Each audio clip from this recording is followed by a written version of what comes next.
Hi everyone, it's me, Sandy Cruz of Sandy K Nutrition, Health and Lifestyle Queen.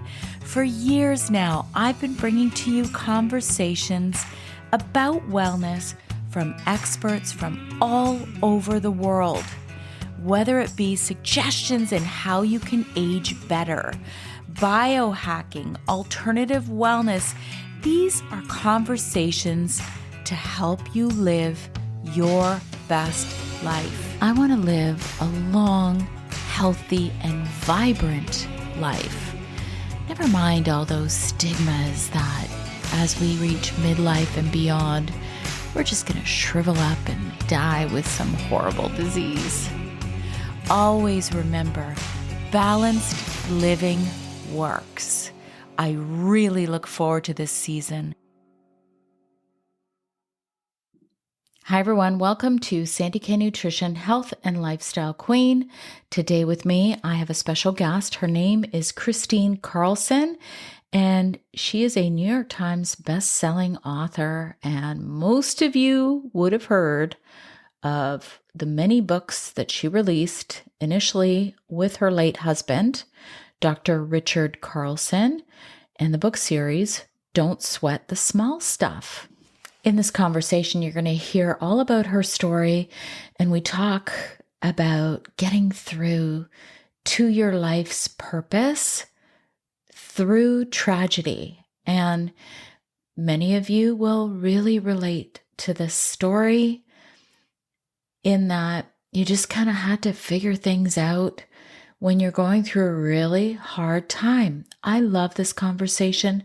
Please do share it. Share my podcast or my posts anywhere you do social media. Just share it. It's Sandy K Nutrition. Tag me. Get in touch with me. Let me know what you think about this episode or any of my other episodes. I love to hear from you. My email is sandy@sandyknutrition.ca. Definitely get in touch and share my content. I know that it's going to be Thanksgiving for all of my American friends, so I'm going to wish you all a very happy and healthy Thanksgiving, and I hope you really enjoy the time with your family and your friends. After this show, I still have 3 more shows, so that's December the 2nd. I have Lauren Zander coming to talk to us all about authenticity. December the 9th, I have my friend Jen. She's coming. She's Sober Sis. A lot of you know her. She's been around for a long time. And she's going to talk to us all about our relationship to alcohol. And then the last show before the Christmas holidays will be Maureen St. Germain, Living in 5D. That will be on December the 16th. And then I will be off until January the 6th. I'll be back. That is my birthday. I will be 55, my friends, with some great new episodes. So I am going to take a couple of weeks off. In the interim, go find me on all the social media channels that you follow. Just look for Sandy K Nutrition. I'm pretty much everywhere. TikTok, Instagram, YouTube, Rumble, Threads. I don't know what else I've missed. I'm sure I've missed something. Instagram, Facebook, of course. But go follow me. And then the other thing I'm going to tell you about is my Substack. A lot of people are like, oh God, yet another social media platform. It kind of is, but it kind of isn't. It's really dedicated for podcasters and for writers and journalists. So there, if you join me, it's just Sandy Cruz, SandyKruse.substack, SUBSTACK.com. There you will find many explorative articles that I write because I am a writer. I've already released 1 book this year. Yeah, I forgot to mention that. The Essential Thyroid Guide. It is not a clinical book. It is a very simplified guide just so that you get to know that vital little organ. But back to Substack. Here is where I write a lot of explorative articles on wellness that really embody true wellness, which I believe encompasses body, mind, spirit, soul. I'm a big believer that science does not dictate all, and you can't always explain everything. And resonance is really important for your bio-individual health. Do you resonate with this or not? I started this Substack a few months ago. Now I'm probably at about 250 subscribers. So go subscribe. I do provide a lot of free wellness information and education there. So go find me. And it's not like a big deal, guys. There is an app for it, but I probably release maybe one article or two a month. So I won't inundate you with a ton of emails either. So it's sandycruz.substack.com. And now let's cut on through to this amazing interview with the lovely Kristine Carlson. Hi, everyone. Welcome to Sandy K Nutrition, Health and Lifestyle Queen. Today with me, I have a special guest, and her name is Kristine Carlson. She is a New York Times bestselling author, best known for her work with her late husband, Dr. Richard Carlson, in the Don't Sweat the Small Stuff series. With over 25 million books sold worldwide, she is a renowned speaker, inspiring podcast host, retreat leader, and blogger. Her mission is to help women transform from heartbreak and loss to live their best lives with joy, gratitude, renewed passion, and purpose.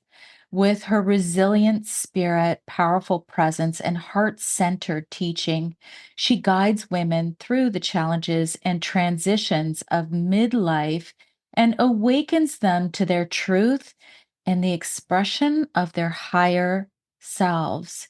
Now, today we are talking about, let's just say, trudging through life's purpose through tragedy, because sometimes the hero's journey is what can push us into a whole other world and a whole other life. And most of you who follow me, you know that I've had my own journey and I've had my own struggles. And that's why I do what I do now. And I get to talk to amazing people all the time, like Kristine. So, with that, welcome, Kristine. Thank you so much for coming. Thank you so much, Sandy, for having me. Thank you for that beautiful introduction as well.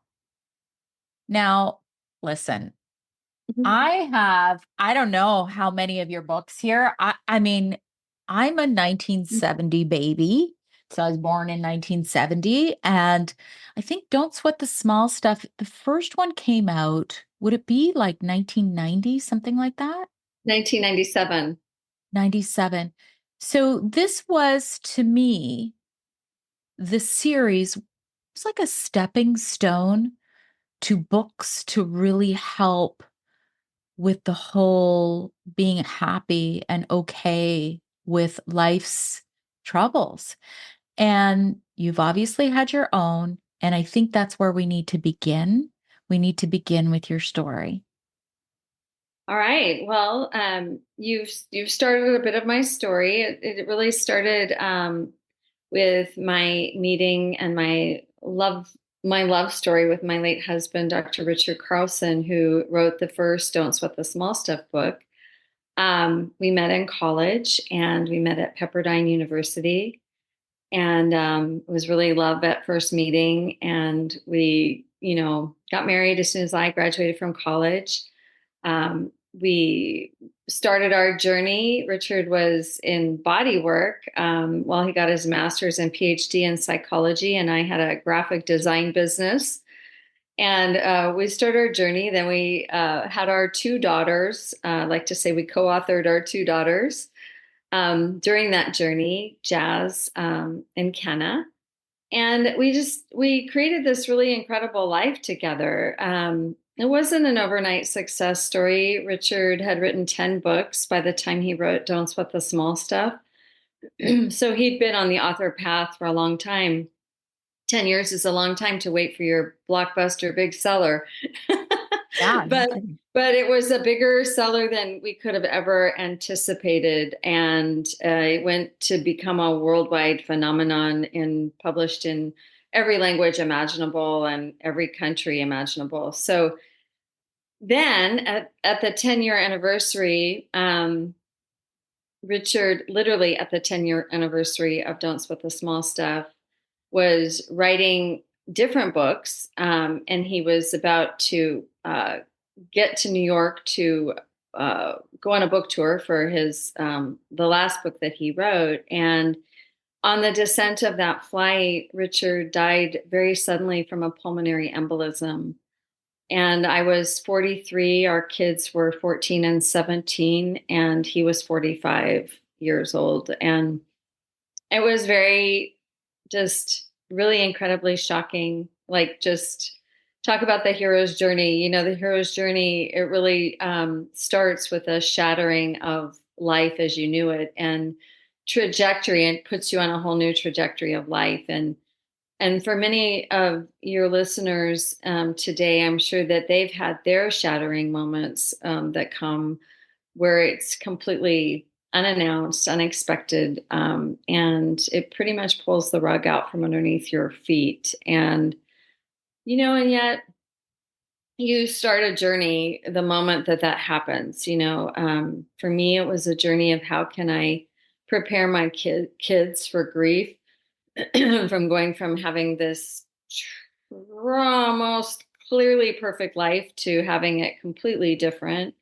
and the loss of a father that they just dearly, dearly admired and loved, who was very present with them and present in our lives, to living a new life of grief. And, I say my kids' childhood ended that day when we got that news. It's not anything that you can prepare for, and it's nothing that I didn't have any experience really with grief. All four of our parents were alive. And of course, I'd lost a couple of friends to terrible accidents along the way, and so had Richard. But I just didn't have anything really that prepared me for losing the love of my life and my life partner. Um, but I did have a very deep and rich spiritual background and backbone. And it was everything from my Christian upbringing to my walking into the New Age world in college. It held a very large repertoire of experience.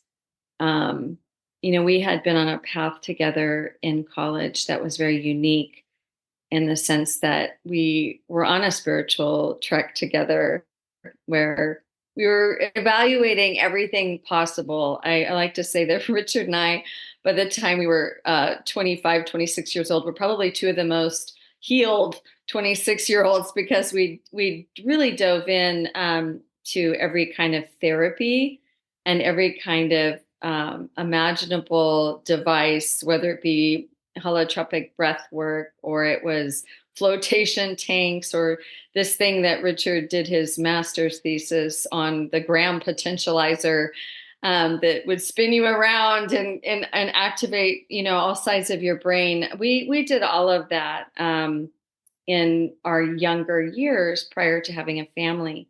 So, and then he did get his master's and PhD in psychology, studied a very unique form of psychology called psychology of mind at the time. And we both were able to study that as a philosophy to live by together, which was really powerful. When he introduced me into the Don't Sweat the Small Stuff series, I was able to jump in because we were practicing this way of life that is very prevalent in that series. So that's kind of the beginning of my story. And then the remaking of myself and the reshaping and the revealing of myself through this journey of loss, and bringing me into the life that I'm living today, which is, really I've given myself permission to live a life of joy and to return to joy after a tremendous long passage through grief. Yeah, where to begin on asking you? I guess because I have so many questions. I do want to touch on the spirituality aspect because so I have a Catholic upbringing, but then it's interesting the way spirituality can really help you get through hard times. I stepped away, meaning I just it didn't resonate with me. And this was in my 20s. I was you're while you were doing all those spiritual cool things, I was out there partying. Like I was just having a good time. I wasn't thinking that way. And I think having a foundation, whatever your belief system is, will at least help you in some way. But I would imagine that it was tough to get through. Oh, And really? where That's did you the even, toughest thing. yeah, like where do you even begin to pick up the pieces after such a great loss and love story? Well, I mean, honestly, I was really well supported by a community of healers and people that we had as friends. They were all over the world. They weren't in my location, all of them, but I did have a group of friends that were my community and my, where I live. And it was just amazing how that community stepped forward to assist me. I think they knew. I think my friends were terrified that I wasn't going to be able to do this, that I wasn't going to be able to live with the kind of relationship that I had lost. But it was interesting because I realized through all of this just truly how resilient and strong my human spirit is. And I just immediately stood in it. And I remember having this very pivotal conversation with myself where I literally, 3 days after Richard died, I literally had this conversation that went kind of like this. I could see myself doing this grief thing two ways. And I could literally see it. I could see the choice. The choice was to just go to bed and not get up and, wallow and wallow in the misery and the loss and the feeling that my life was now just looming. Like I couldn't even imagine a day without Richard in it. And that it just felt like this long and desolate path. Or I could, you know, embrace what is, which was terribly difficult, but knowing that I would have the guidance, the inner guidance to teach me, how to get through each day, how to go through loss, how to go through grief, knowing that I knew their grief would come. And the only thing I didn't know was how I was ever going to come out of it. That's the scary part for any of us going through such a huge loss is we don't know and we don't feel when we're in it like there's ever going to be a way out. And I started to quickly recognize that when I allowed myself to feel my feelings, when I allowed myself to grieve deeply and really cry deeply and really be in it, that I came out of it every cycle of grief, every wave of grief. I came out of it and I would feel these different feelings. And they were feelings of peace, they were feelings of calm and presence. And they were feelings that I could never have anticipated in grief. The beauty of life when you're in grief is astounding when you open your eyes and you suddenly see the sky in a new way, because what you're really looking for in the sky is you're looking for your person that you've lost. You're looking for to find any indication that they still exist. And what was really beautiful for me, Sandy, is that I had a conversation with Richard at some point in our marriage. I remember I was sitting next to the bathtub when he was in the bath, and I had my head kind of rested in my hands, and I was asking him, do you think if anything ever happens to one of us, we'll be able to find our way to each other? Do you think that we'll be able to communicate and give each other signs and know that we're still connected? And he just looked at me with the most clear expression. He said, "There is no doubt in my mind that you and I will find each other in any situation, whether it be in life or out of this body." He said, "There's no doubt in my mind." And I had so many amazing experiences very early on where Richard was so present with me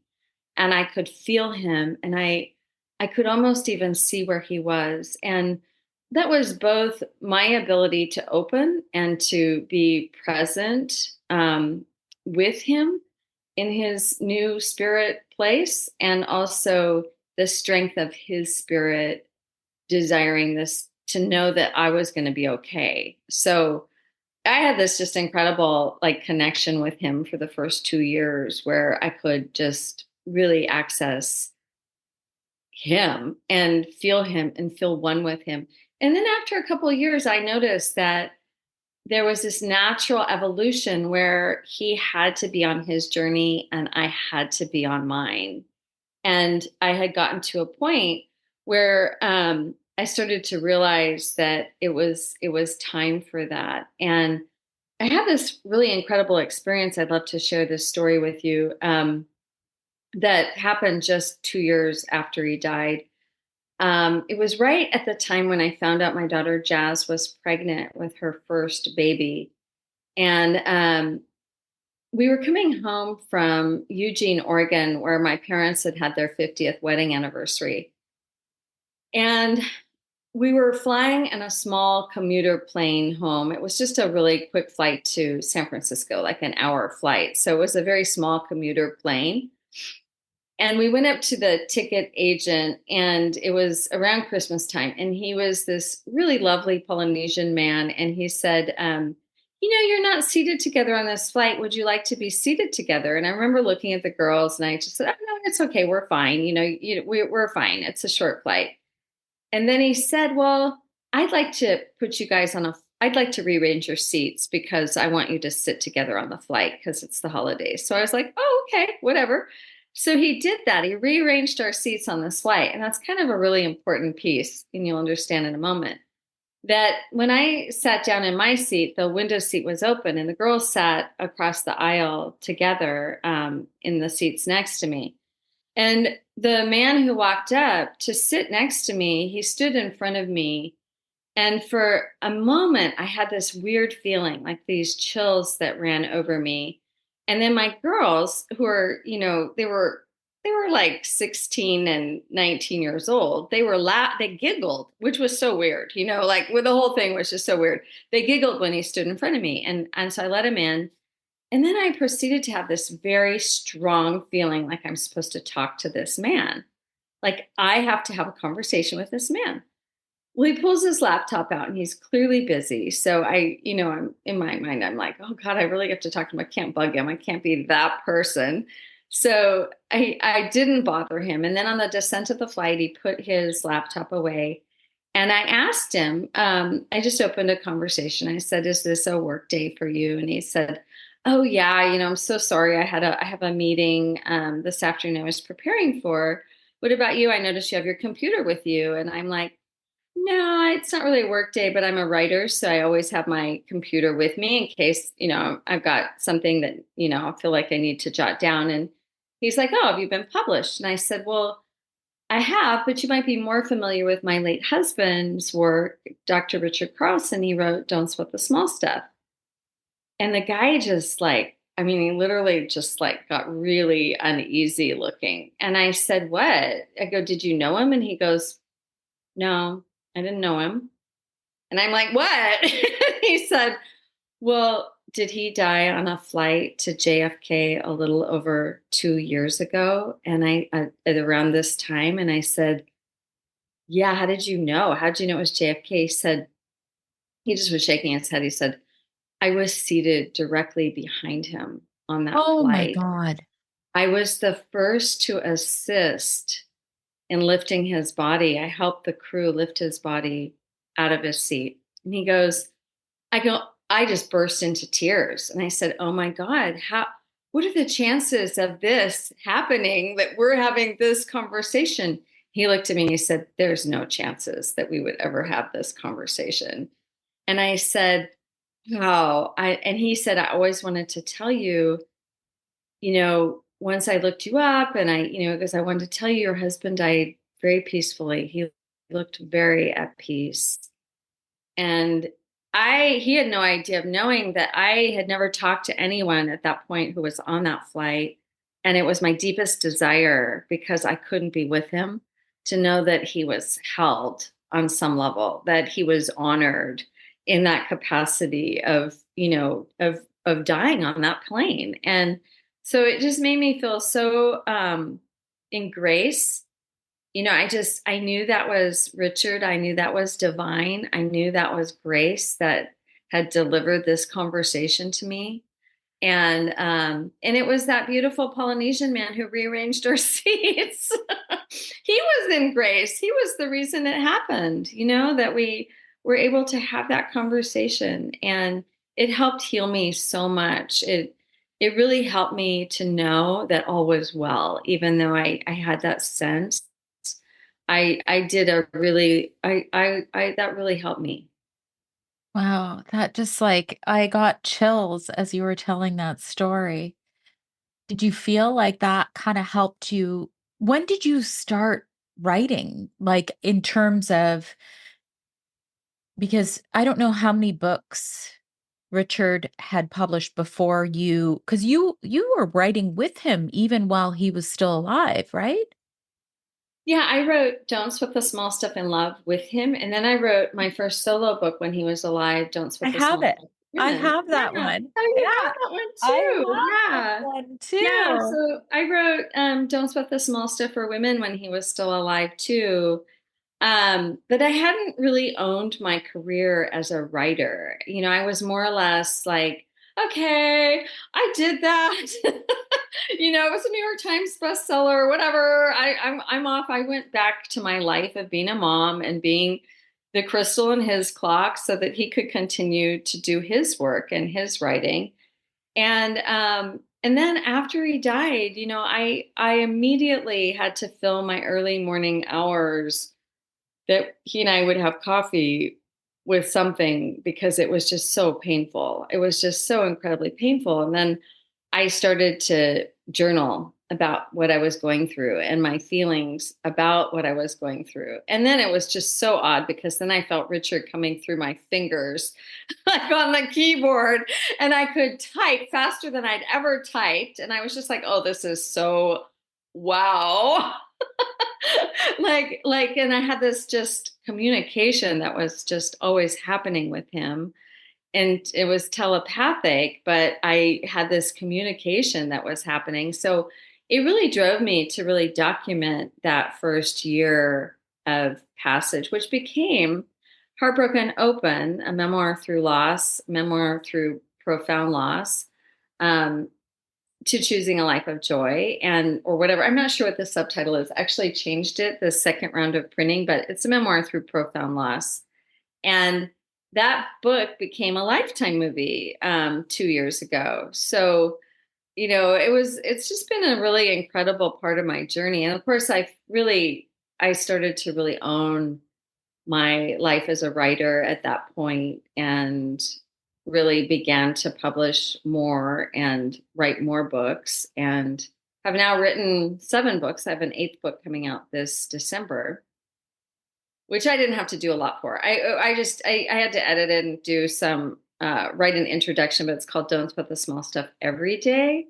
And it's 365 chapters of Don't Sweat the Small Stuff pared down to a day, like a 1-page reading. So that's going to be a new add-on to our brand. And So would you say then Richard is really like living almost through you because you're allowing that to happen?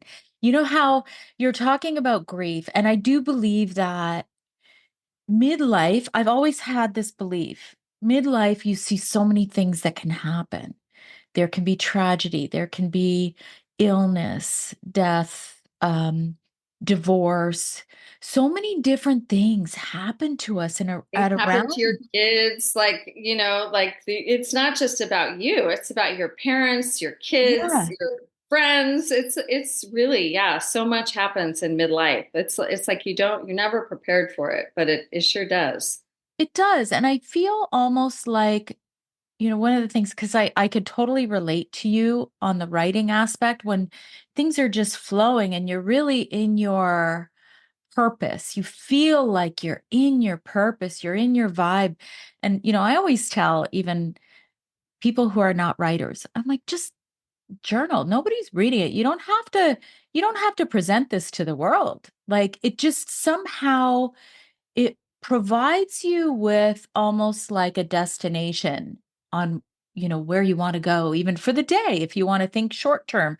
So I always talk about these little signs as breadcrumbs, for you had way more than breadcrumbs. I mean, you had a lot of signs to do what you're doing now. And you followed them. And it doesn't mean that you were hiding your grief or that you were stifling it. You said you cried when you needed to cry. I think it's important to, but then the other thing I want to touch on, you had resources of people who you knew who kind of helped you move through it all. How was that? What were these? Because I know for me, I mentioned, okay, Catholicism at that time, it didn't help me. I actually, when my daughter was sick, it was after I was sick, after my daughter was sick, I'm like, something's got to change. I don't know what. I actually saw a shaman. I saw different healers from different areas of wellness, alternative health, regular health. So, what did you do? Who did you see to help get you through all of this? Well, like I said, I had a community of girlfriends that were all in communication with each other about me that I didn't know until one day I went out to lunch and I realized they had this communication going on. And it really suddenly hit me that they were on an email thread making sure that I was like somebody was reaching out to me every day. And so that was really just incredible. But I also had some really amazing people that were friends of Richard's. Another amazing story is from John Welshons, who wrote this book called Awakening from Grief. And, I never really knew before I went through grief what he meant by awakening.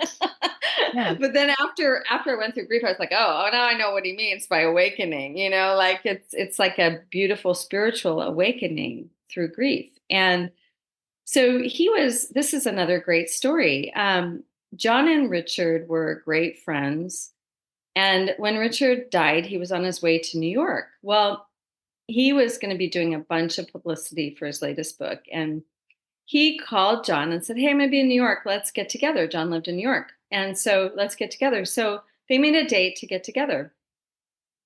Well, when I had to find somebody to identify Richard, because there's no way I was getting on an airplane and leaving my kids and, going to New York. I mean, my husband just died on a plane. There's just no way I could do that. So I called John and I asked him if he would go and identify Richard for for the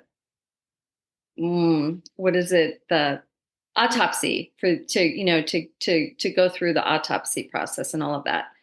And somebody needed to sign off that this was indeed Richard Carlson. So John said, of course, I will do that.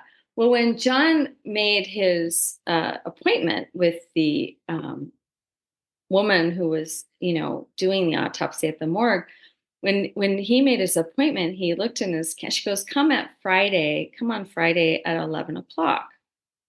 And he opens his date book, and there it is. Richard is in his date book on Friday at 11 o'clock.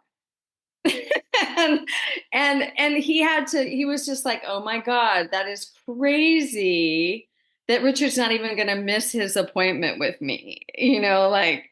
Gosh. And so he went to do the viewing, and John said when he walked in, he's only felt the sense of love and peace that he felt in that room with Richard when he went to the tomb of his guru Meher Baba. And he said he has only felt that incredible, surreal, just overwhelming sense of love and peace in those two places, when he went to view Richard and spend some time with Richard, um, just a couple days after he died. So yeah, it was just so many things. So when I say there were so many things, there were just so miracle upon miracle upon miracle told me that this was indeed Richard's time, and that he somehow knew it based on some of the behaviors that he left behind us, in our home, like notes, and just everything was done. Everything was taken care of, just even like he had taken my notebook that I had a project going on, and he had written all of our account numbers in it. I mean, I wouldn't have known where all of our stuff was because he managed that. But there it was in my notebook, all of these accounts with the account numbers and what the money was in there. And, just we had done our estate plan a year before. We had just signed off all of our paperwork the year before. Just I just knew, based on so many things, it gave me so much faith to know that he was in the place that he was supposed to be in, and that I was somehow meant to be on this journey, and it wasn't an easy journey. There was nothing easy about it. It's never easy to let go of somebody that you just hold so dear and so are so in love with. And God help the people that have lost a child. I don't even know, because my children definitely brought me back into my body when I got the call that Richard had died. Just the mere notion that I had children kept me alive for that first 5 minutes afterwards. So, I don't know. That is the largest loss that anyone can go through. And I have friends that have lost children, and some of them have done well and some of them haven't. Some of them just cannot return from the deep, deep grief. And then I have other ones that they give themselves permission, they grant themselves permission to go through loss and to miss their child every day, but to bring their child with them in the same way I bring Richard with me. Even amidst, I'm I've been like, I have a boyfriend, I've moved like forward in my love life. I've moved forward in my life in so many ways. I know that I'm in this life as a woman to live a full life. And my life has been very full after Richard's death. It's in some ways I'm living much more on purpose and to my purpose than I might have been had he lived. And that's because, I wouldn't have discovered what I discovered about myself through loss, that, I wouldn't have known or wouldn't have wanted necessarily, or known that I was here to really serve others in that capacity and to be that sort of guiding light for people who have gone through a huge loss. So it's been an incredible journey, and I'm sure yours has too. Like, it's like, who knew? I think something that you mentioned there about getting past, where there's some people who can get past it and some who can't. The one thing that we often have as women is we have this guilt, and maybe it's this guilt of service. And like, when if your husband passes away like yours, or if your child passes away, you feel a guilt if you want to live a fulfilled life. And I think that is what holds a lot of people back, not being It able to really get is. past that point. It's like, it's okay. You can't bring them back. So you're left here. You have to live. Yes, the permission piece. It's the permission that you grant yourself to go on and to live live a full life. I've done so much work with women, and there's a point at which I see a woman struggle with her grief and what she thinks that love is. And there's this switch. And when it switches on, it's just the most beautiful thing when she suddenly realizes, and I've said this to so many women over the years. I say, if the table was turned and it was reversed and you were the one that died, what would you want for your partner? What would you want for the person who survived your loss? And it's that moment where the light goes on and they know that their person is rooting for them, like cheering for them, like wanting them to live and to make the most of this very short time that we have on this earth. Very, very short. I love Anita Morjani. She had that near-death experience and wrote that book, Dying to Be Me. And I interviewed her last year for our book doulas program for a Spirit Writer conference that we held. And she said that in her near-death experience, she learned that it is the most precious gift that we get is to be here on earth for the short amount of time that we're here. And that we think that it's much better to be in spirit world at some point, and surely when your body is breaking down, or my dad is at 91, he definitely feels that way right now. He's made the most of his life. But when you're a midlife or, even in your 60s and 70s, and you've got all this energy and life to live, it's a tragedy to let that go. And it doesn't mean you don't go through like a grief period. But to think that grief is meant to last forever is a real myth. And I say this, I say you miss and long for the human person that you knew, and to hear their voice and to laugh with them and live life with them for the rest of your life. But missing them and being in grief are two very different things, because you get used to missing them. But if you hold yourself to living a life of grief and despair and darkness versus choosing light, love, and joy, that's a choice. And that becomes a choice. And you must give yourself permission to honor yourself, honor your person that you've lost, honor this life by choosing life.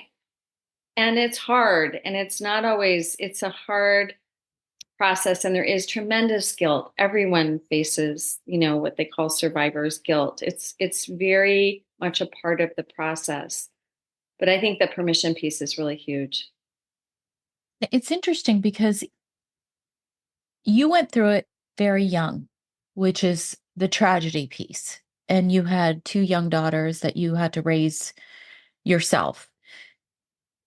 But everybody goes through that for the most part. Not many couples get to die together. And, you mentioned your dad, who's 91. My dad's 87. And my mom is still alive. She's 78. She's 9 years younger. And, I often wonder how, because you hear about this even when people are elderly, that they don't give themselves permission to continue and live a life of joy after that grief. Of course, you're going to grieve. Like my parents are about to celebrate their 60th anniversary. They've been together forever. You're going to grieve, but it's almost like you don't see a lot of people give themselves that permission. Yeah, well, I think, I see my parents that way too. My mom is 87 and my dad's 91. And my dad hasn't been, he's been well in his mind, but not very mobile for the last couple of years. He's been kind of getting less and less mobile. So my mom is sort of picking up the slack on everything.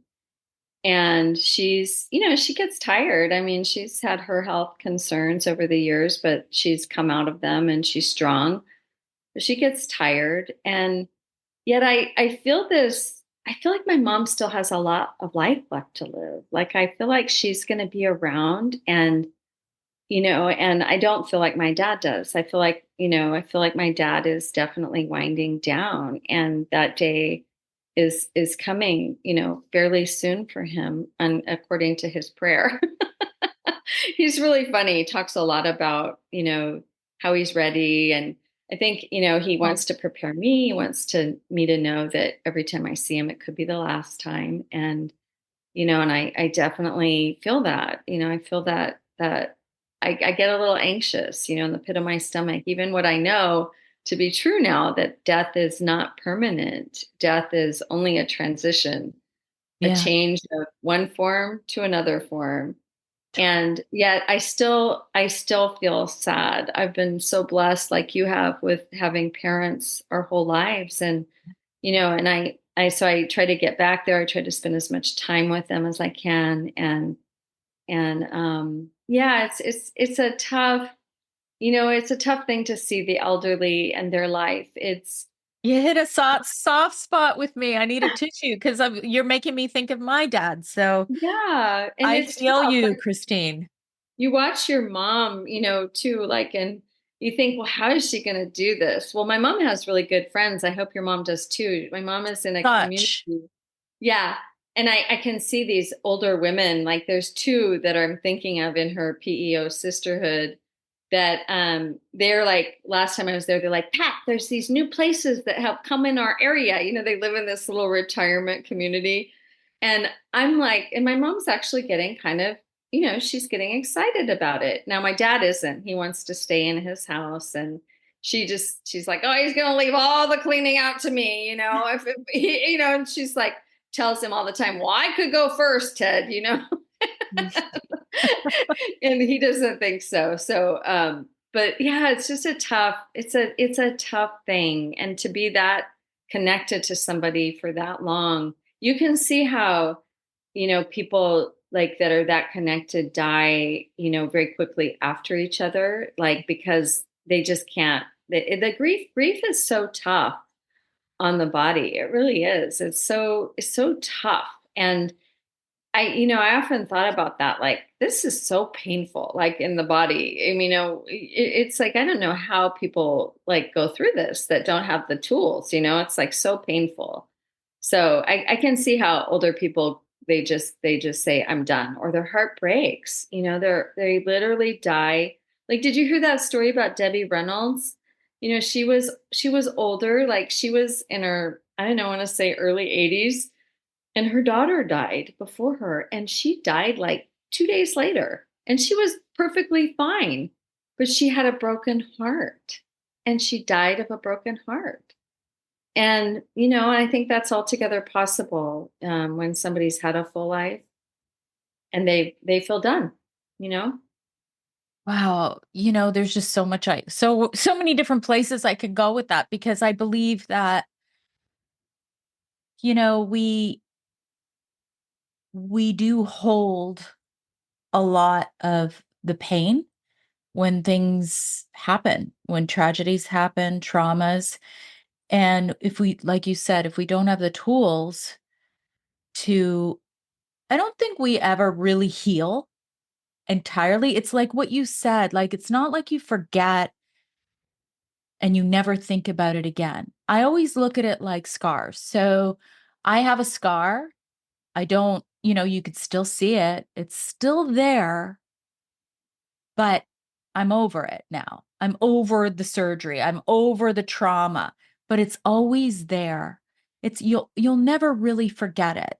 But when you don't get over that pain, I think it can cause illness, trauma, death in you. Like, I know some people would think this is really woo, but with my daughter getting sick, I did not have the tools. The one thing I had was a very close family, friends. I had such a great circle around me, but the tools for me only, my spiritual tools weren't there. And I held a lot of pain. And then, for me to have cancer exactly 1 year after she was diagnosed. It's not that I didn't have a thyroid problem before, but what made that switch? Was it my body was in this tense position for like almost a year. I had no control. It was like this loss of control. I didn't know how to help her. Like it was weird, but I do feel that people can get sick from not being able to overcome. Oh, absolutely. Absolutely. By holding that emotion inside or just not acknowledging, not allowing yourself to go through it. I mean, that's what I understood just from all my background in healing, and just understood that there was this emotional connection. And I didn't want grief to turn into cancer. I didn't want grief to turn into something else. I wanted to live it as it was present and when it was present. And, like I said earlier, I hope that I would return to a life of joy. I didn't know I would. I didn't. I mean, I didn't know how long it was going to take or anything. But I did know that I would feel better the days that I allowed myself to be in it. And the days when I could not allow myself to be in it, I'd just be in it. I would feel better. And that was what kind of guided me, like you say, breadcrumbs. I always tell people that are in loss. One time I was speaking at a conference, and it was on grief, and an older gentleman came up to me, and he was just the sweetest older gentleman. You could tell in his day he was a real looker. He was just really sweet. And he said, I don't know, Kristine, how I'm going to live without my wife. I don't have the desire to live. And I said, I whispered in his ear as I was hugging him, I said, you don't have to know anything. But what you do need to do is you've got to think of one thing every moment that excites you. You've got to follow something every moment that gets you to move forward on some level. And I said, it could be your dog, it could be calling somebody, it could be getting coffee at the local coffee store, it could be, but just ask yourself to follow the breadcrumbs of what excites you in this moment, even if it's the smallest thing. And if you can't come up with anything, make something up and believe it until you until it penetrates you, and he I don't ever know what happened to that man, but that was what came to me to say to him. And I think that's where a lot of times when we're in survival mode, we have to be in that mode of just putting one foot in front of the other, and asking ourselves to look for something that could inspire us. For me, it was being out in nature and going for a walk, or being with a really close girlfriend that could hold me in my grief, but not try and fix me. Those kinds of things helped me a lot. And I just want to go back to something you said, because I found that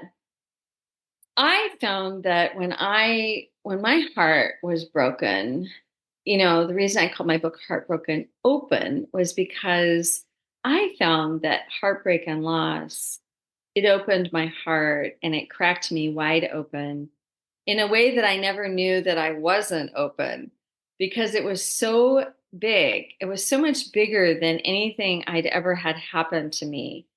And what I found is that my heart actually grew bigger, that I didn't carry the wound in that way, that I actually opened up to more life and to more love and to more compassion.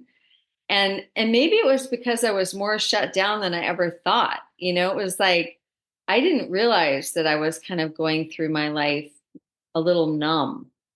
Like I had all these programs I would say to myself growing, like at this stage of my life when I was raising a family. Oh, you don't have anything to cry about. Look at your life. So I would never cry. Like I would never allow myself, even though like I had a period, I had PMS. I wanted to sit down and have a good cry now and then, but I could never make myself or allow myself my tears. Well, I started to realize in grief how humanly destructive that was, and how I had a wall around my heart, that I was protecting myself in a way I didn't even know. And that Mhm. was one of the most beautiful things, was that wall just, it just broke and shattered. And I was open, like I was like an open book. Like I became myself and I became more of who I am, not less of who I am, because I opened to this beautiful process of healing. And I think that's the hope I like to hold out for people, is that you really kind of can go the bitter route or the wounded route or the victim route, or you could go the hero route and the choose the path of, I'm going to heal. I'm going to step into my life. I don't know how it's going to happen, but that's what I know I want for myself. And then to feel okay about that, to feel good about that, to step in.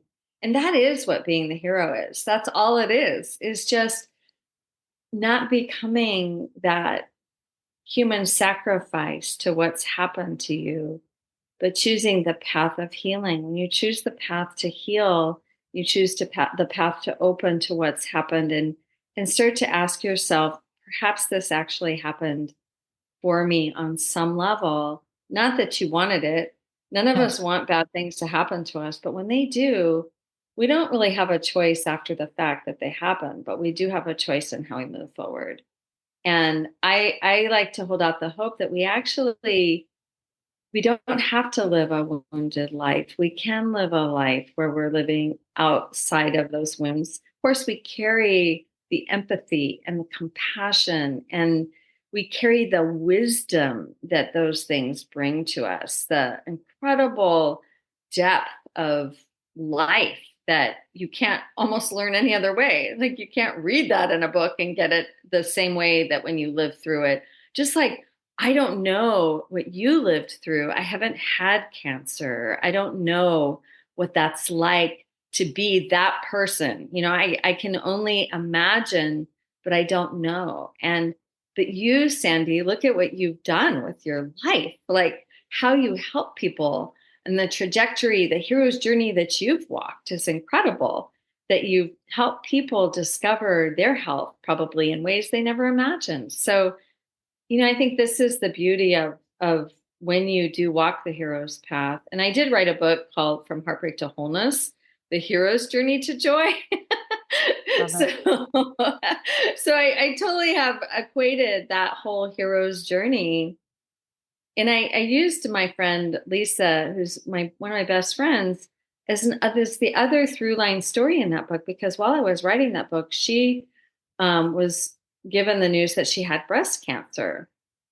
And so and she had stage 3 breast cancer. So while I was writing that book, I dedicated that book to her, because I watched her go through that as the hero. She walked the hero's path through that whole ordeal. And now of course, she's doing really well. She's in remission, and she's been cancer free for a really long time now. But I think we go through an incredible loss of our identity through a lot of different ways. And you can lose the identity that you have with your health. I think I would imagine when you have the news that you're suddenly not healthy, that's a whole identity crisis too that we go through. But you could speak to that, and do speak to that Definitely. much better. I think, you mentioned you can walk the wounded path, the victim path, or more of, I'm going to lead a more inspired life as a result of this. So, what do you think? Because I definitely went through the wounded path. That was that whole tightness within me, and I do feel that contributed to me not being well. I definitely went through the victim path, like, why us? Why me?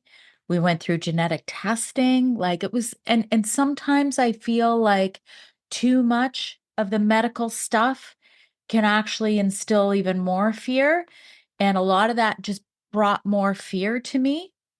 But I had to go through that to get to that inspired path. Do you think that sometimes that's I guess, a natural way to go through it, whatever it is, whether it's grief or illness or.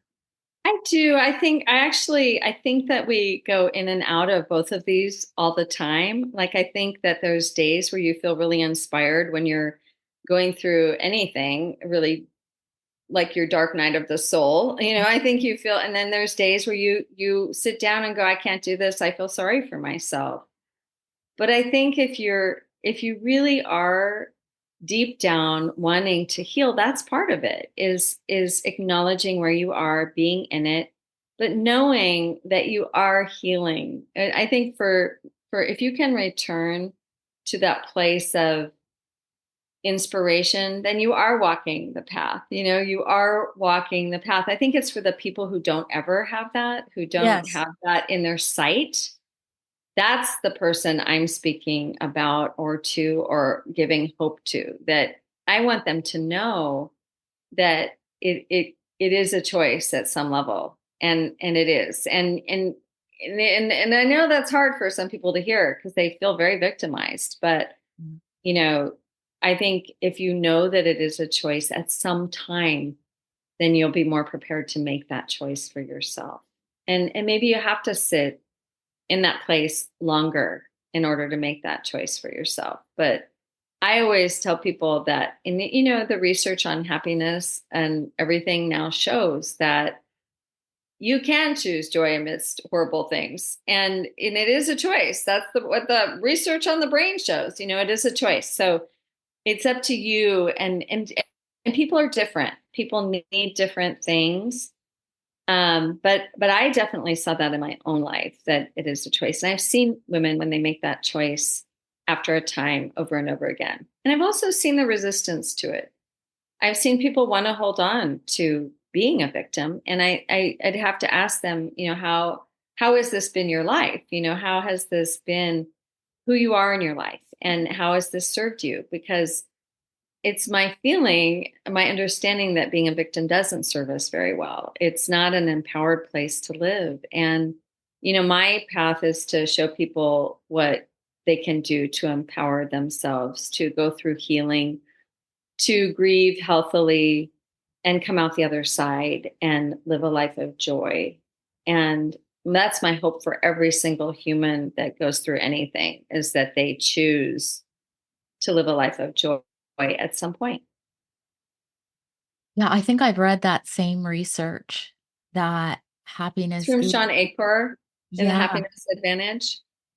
yes. And yes, I've seen some stay there. And it's interesting because everybody talks about manifestation and that, I don't know what your thoughts are on this at all, Christine, but to me, it kind of makes sense. I feel like we're all energetic beings. And, sometimes they say, when it rains, it pours.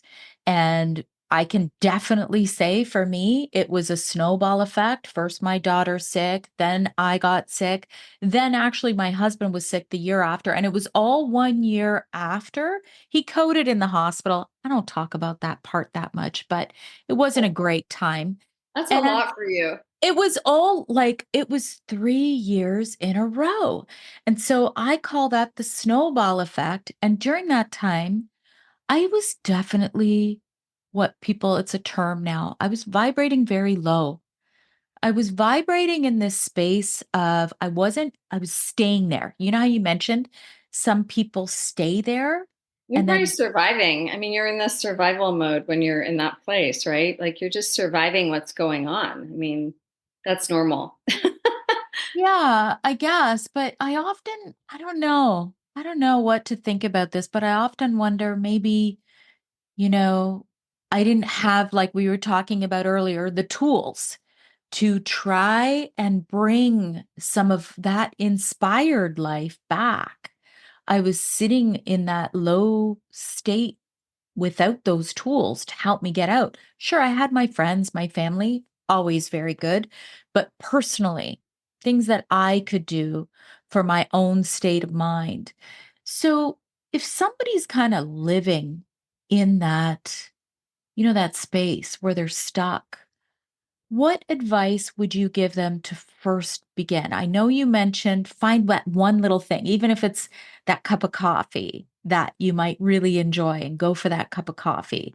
Is that where somebody can begin? Like, how does one start?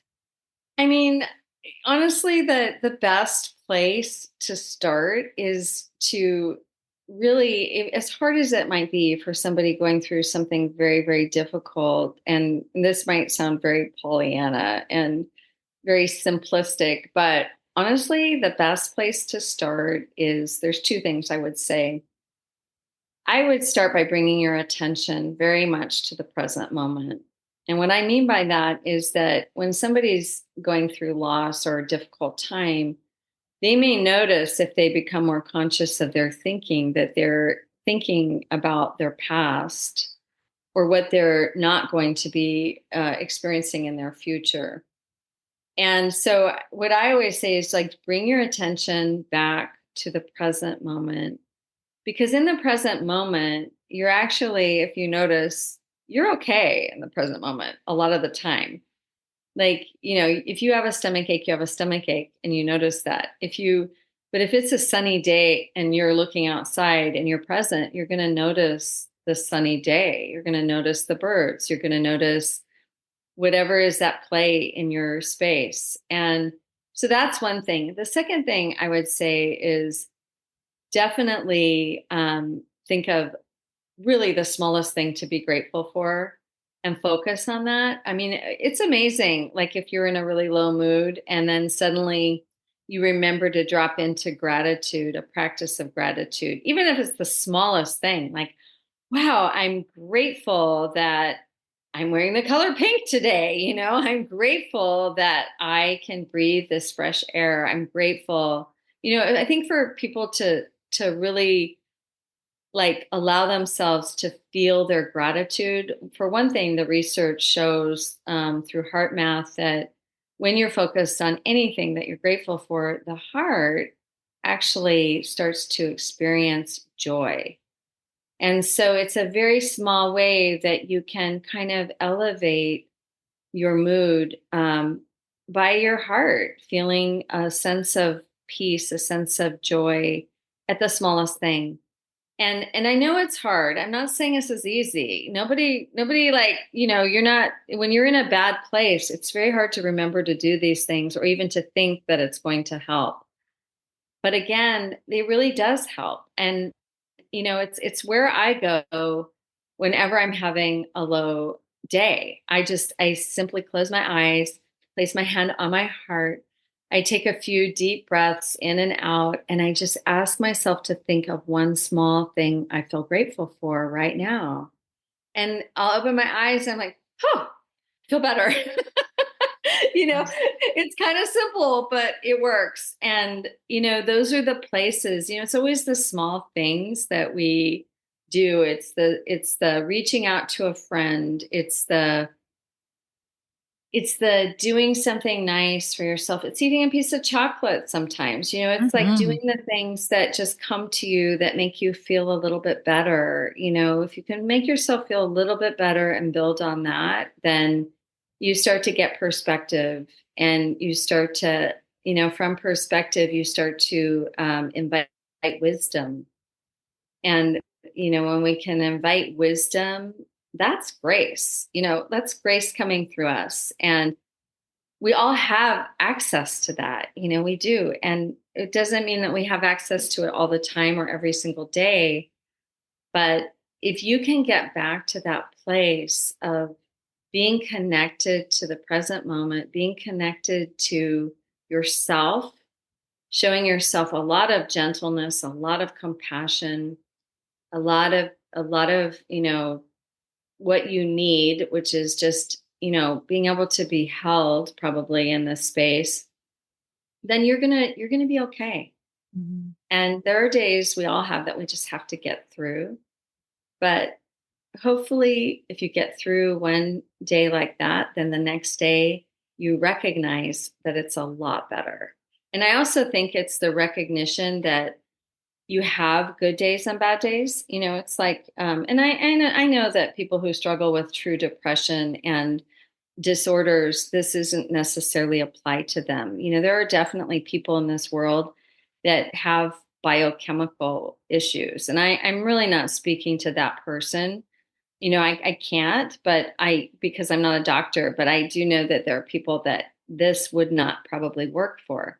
But Yeah, I'm speaking to the woman who is basically healthy, but she's having a tough time. She's struggling, and we all struggle. We all have struggles, and I have struggles now that are hormonal struggles. It's like that I I hear never you. anticipated. Right? Yeah. I mean, I'm through menopause, but even then I don't have hormones anymore. So my doctor says to me, "You don't have any hormones, Chris." I'm like, "I know. What's that?"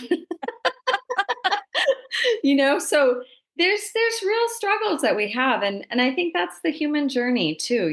We're not this life isn't like, it's not promised to be an easy life. It has ease in it, it has grace in it, but we're not promised an easy life, and I don't think that's what it's really about. It's how you honor yourself and how you honor the journey, and how how resilient you are. I mean, resilience is a huge thing, to build in your life, and it shows, kind of shows what you're made of. So it takes a lot of grit and determination sometimes.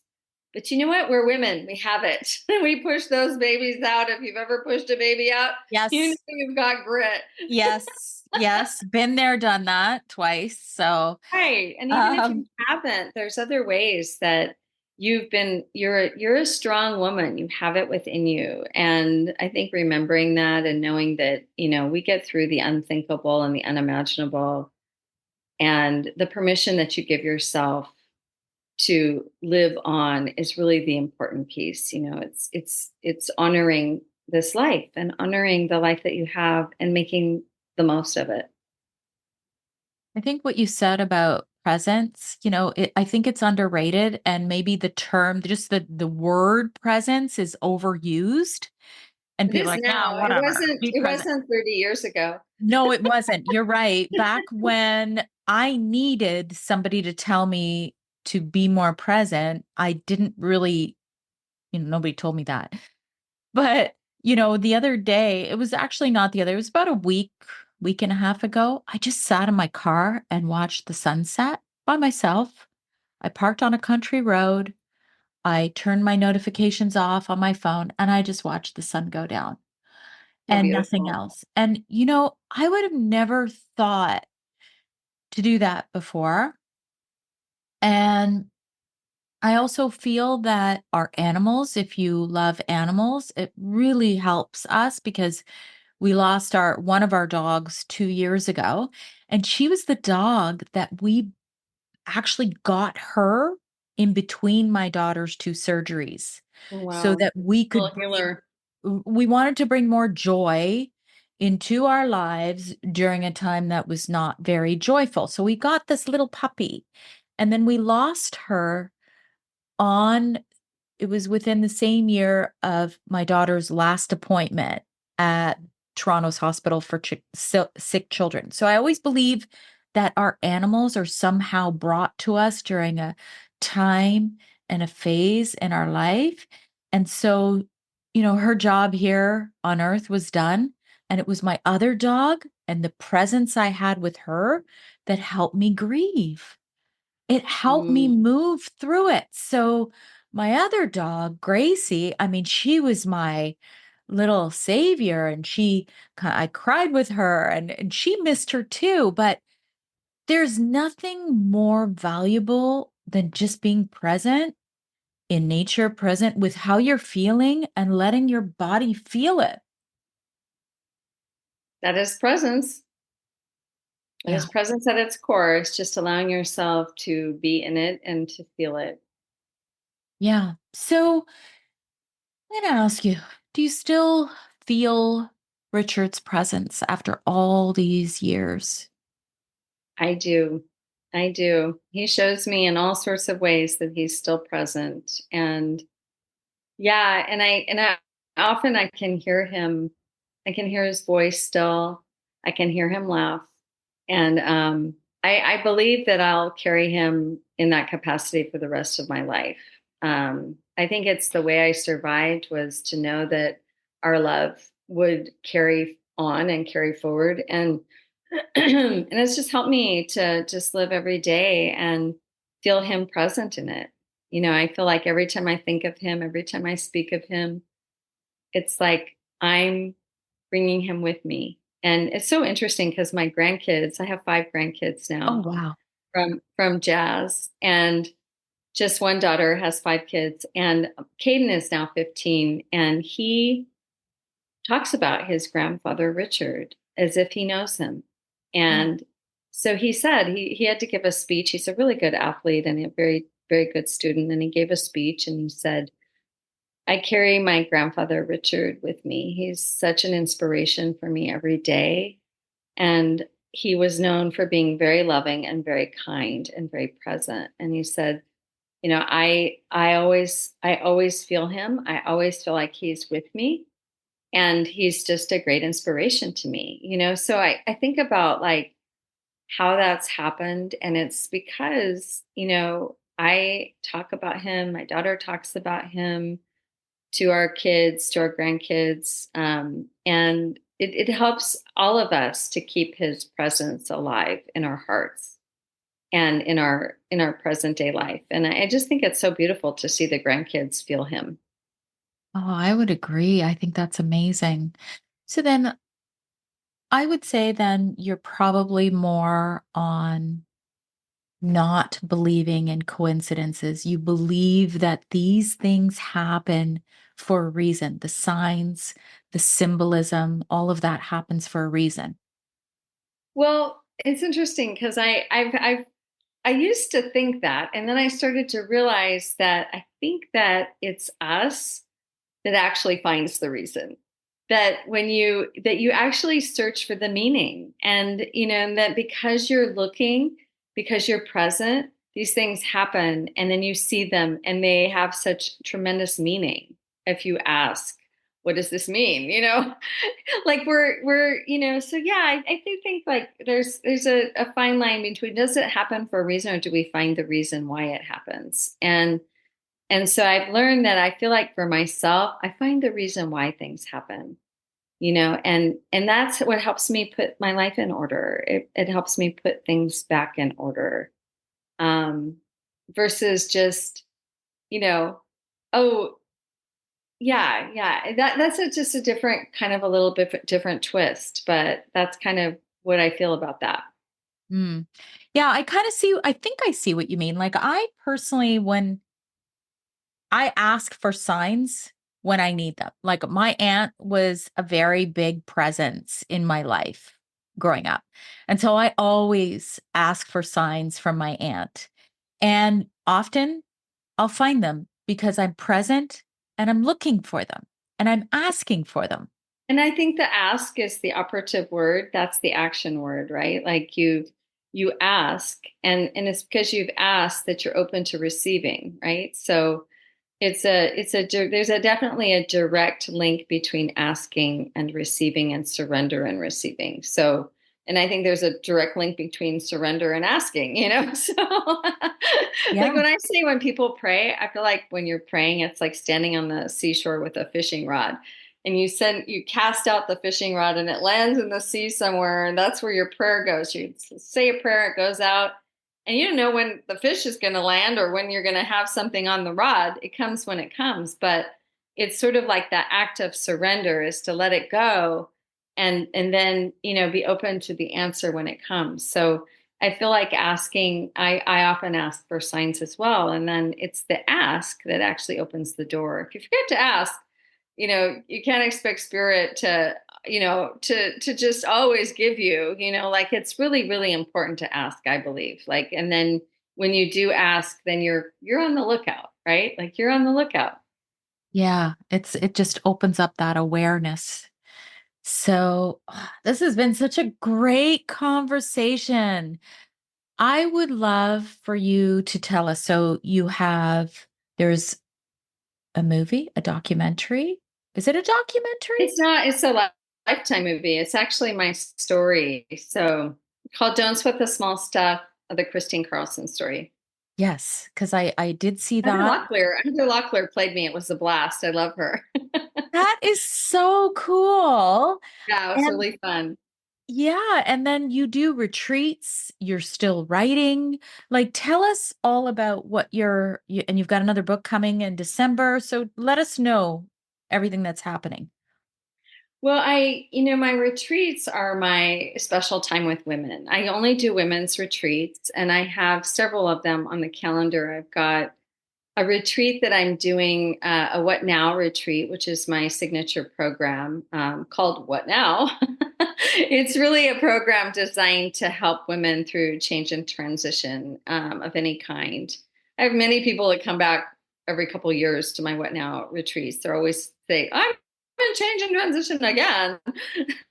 Or I Yeah. just want the retreat is really amazing. It's my most transformational retreat, women's retreat. It's very small. It's at Sea Ranch, California. There's one in January. Then I have bringing a group to Costa Rica with my dear friend, an amazing, I call her like Linda the Good Witch. Her name is Alexa Fisher. Have you heard of Wish Beats? Yes, I have. She's such a phenomenal human, and she's doing a lot now more with wishing. But she and I are hosting a retreat in Costa Rica. You should come. When is that? It's in March, March 11th through the 16th. And then we're doing that one together. And then I'm doing a retreat in Italy in 2025, which is just a blast. That's one of my favorite retreats I do.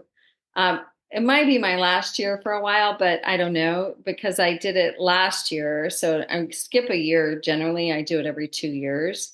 But I had some women that couldn't come on the last one, and so I wanted to roll them over into a new Italy retreat because I decided to do it again in 25 in the fall of 25. So yeah, that's what I have on the calendar. And then I host writing retreats. I also am a book doula with bookdoulas.com. So if you have a book or you feel like you want to write a book, you can go over to bookdoulas.com. And I partnered up with my developmental editor and really best friend, Deborah Evans, to create that program. And so I stay pretty busy. You're a busy lady. Italy. I'm actually going to Croatia this month. So Oh my God, how fun. How fun for you. yeah, so I would love to go to Italy. Maybe another time. Maybe another Yeah, time. yeah, Italy's a blast. I've And never been. So yeah, yeah, come see how I do my retreats. very cool. Yeah, it's so fun. You bring so much light to this world. Thank You you. really do. And it's funny because we've been following each other just on Instagram. I don't know how we got connected years ago because I think I've been following you for a long time. But somehow, like I felt very drawn to you. I'm very drawn to your energy. I'm drawn to your light. I think you have a lot to offer to the world. I think you're just an amazing person, Kristine.